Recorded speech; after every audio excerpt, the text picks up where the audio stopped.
அகில இந்திய கம்யூனிஸ்ட் கட்சியினுடைய பொதுச் செயலாளர் தோழர் டி ராஜா அவர்கள் இந்த தென்பகுதியிலே கால் பதிக்க இருக்கிறார். அந்த நிகழ்ச்சிய பதிவு இருக்கக்கூடிய அந்த நூற்றாண்டு விழாவிலே தங்கவயலுடைய அனைத்து அரசியல் கட்சிகளும் ஜாதி மத வேறுபாடுகளை மறந்து அனைத்து பகுதி மக்களும் அதிலே பங்கேற்று வெற்றி பெற செய்ய வேண்டும் என்று மிக பணிவோடு பாசத்தோடு அனைவரையும் அழைக்கின்றனர். இந்திய கம்யூனிஸ்ட் கட்சியினுடைய ஆரம்பகால அரசியல் துவங்கிய பகுதி இந்த அல்லிக்கடை பகுதி. இந்த பகுதிக்கு அந்த காலத்திலே மாஸ்கோ, ஸ்டாலின்கிரேட், லெனின்கிரேட் என்று அழைக்கப்பட்ட மிகப்பெரிய வரலாறு. இந்திய கம்யூனிஸ்ட் கட்சி தோன்றிய முதல் பகுதி. அன்றைக்கு தமிழகத்திலிருந்து அன்றைக்கு இந்திய கம்யூனிஸ்ட் கட்சியினுடைய மிகப்பெரிய தலைவராக இருந்த ஜீவானந்தம் அவர்கள் வந்து ஒரே கம்பத்திலே 5 கொடிகளை பறக்கவிட்ட பகுதியிலே இன்றைக்கு நாம் நின்று கொண்டிருக்கின்றோம்.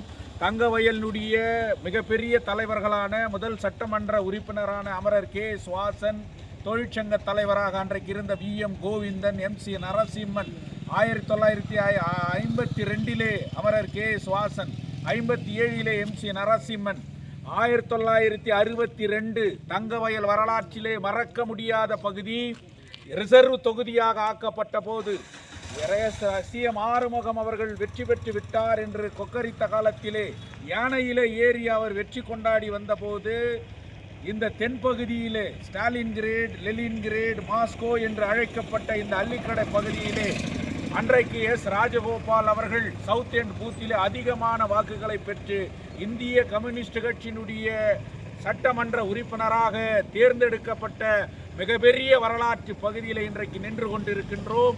தமிழகத்தினுடைய அகில இந்திய தலைவர்கள் எல்லாம் தங்கவயலில் யாரும் நுழைய முடியாத, எந்த அரசியல் கட்சியும் நுழைய முடியாத மிகப்பெரிய ஒரு கம்யூனிஸ்ட் இயக்கத்தினுடைய கோட்டையிலே இந்த அல்லிக்கடை திடல் என்று சொன்னால் இந்திய கம்யூனிஸ்ட் கட்சி உதயமான பகுதி. தமிழகத்தினுடைய பல்வேறு தலைவர்கள் பி. ராமமூர்த்தியிலிருந்து ஜீவானந்தத்திலிருந்து மிகப்பெரிய தலைவர்கள் எல்லாம் கால் பதித்த பகுதி இந்திய கம்யூனிஸ்ட் கட்சியினுடைய மிகப்பெரிய பகுதி. இந்திய கம்யூனிஸ்ட் கட்சியினுடைய நூற்றாண்டு மாநில அளவிலான ஜாத்தா வருகின்ற நவம்பர் மாதம் 30ஆம் தேதி இந்த பகுதியிலே இருந்து துவங்க இருக்கின்றது. அந்த ஜாத்தாவிற்கு அகில இந்திய கம்யூனிஸ்ட் கட்சியினுடைய பொதுச் செயலாளர் தோழர் டி ராஜா அவர்கள் இந்த தென்பகுதியிலே கால் பதிக்க இருக்கிறார். அந்த நிகழ்ச்சியிலே இந்த பகுதியை சார்ந்த அனைத்து முப்பாட்டன் பாட்டன் காலத்தில் இருந்து பாரம்பரியமாக இருந்த ஒரு பகுதி. இந்த பகுதியில் இருக்கக்கூடிய மக்கள் அந்த நிகழ்ச்சியிலே பங்கேற்க வேண்டும். அதே நேரத்திலே இந்திய நாட்டில் இடதுசாரிகளினுடைய வலு வருகின்ற பகுதியாக மார்க்சிஸ்ட் கம்யூனிஸ்ட் கட்சியினுடைய மாநில செயலாளர் தோழர் பி. பிரகாஷ் அவர்களும் பங்கேற்கிறார்.